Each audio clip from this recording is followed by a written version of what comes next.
Last episode, we promised the $40 part that's actually killing these engines. Here it is. In EP01, we called the oil filter housing gasket the real killer. Today, we prove it. This isn't about oil stains.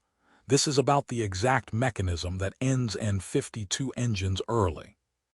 Ignore this leak long enough and you're not paying for a gasket. You're paying for a rebuild. It's not expensive. That's what makes it dangerous. It's the location that kills engines, not the part itself. This is known issues. Today, the gasket that hides in plain sight. The oil filter housing sits low and to the rear of the engine block, tucked against the firewall. It's not just a gasket seal. It's the interface for the oil cooler passages built into the housing. Every heat cycle stresses this seal differently than the valve cover gasket up top. On some N52 variants, the oil-to-coolant thermostat lives in this same housing, a second failure point on one gasket line. Why this one hides? When this gasket fails, oil doesn't pool on top of the engine where you'd see it. It runs down the back of the block, along the transmission bell housing onto the subframe. The rubber compound hardens and shrinks with age, same failure pattern as the valve cover, far less visible. Most owners check the top of the engine. This leak never shows up there. The real danger. This is almost always a slow leak, a quart lost over weeks, not days.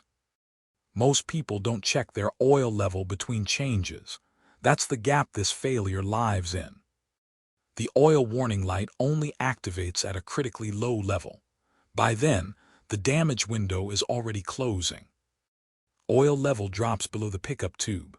The engine starts running on oil starvation, not oil pressure loss. Rod bearings go first. After that, it's not a gasket job, it's a short block. The fix. The housing sits behind the intake manifold. That comes off first. Alternator bracket, coolant lines, and often the oil cooler lines all need disconnecting. The housing itself unbolts from the block, old gasket material scraped completely clean.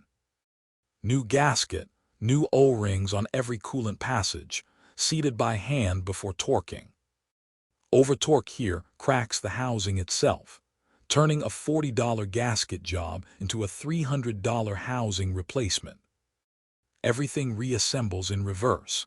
Intake manifold, alternator bracket, coolant lines, oil refill. The cooling system gets bled properly. Skip this, and you've traded one leak for an airlock. The gasket kit itself runs about $40. Labor is 3 to 4 hours. Almost all of it is access, not the actual gasket swap. What to check when buying? Don't just look at the top of the engine. Get a flashlight under the car. Check the transmission bell housing and the subframe for oil residue, not just the oil pan. Ask for the oil level, not just the last oil change date. A quart low tells you everything. Past 100,000 miles. Assume this gasket has already been replaced once, or budget for it now. A seller who says it's a little low, that's normal, has usually never asked why. Location hides it, neglect feeds it, starvation kills the engine, all from one $40 gasket. An informed owner checks the oil level, not just the oil light.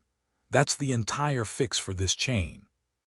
Next episode, the VANOS solenoids, the part that gets blamed for every rattle that isn't actually its fault.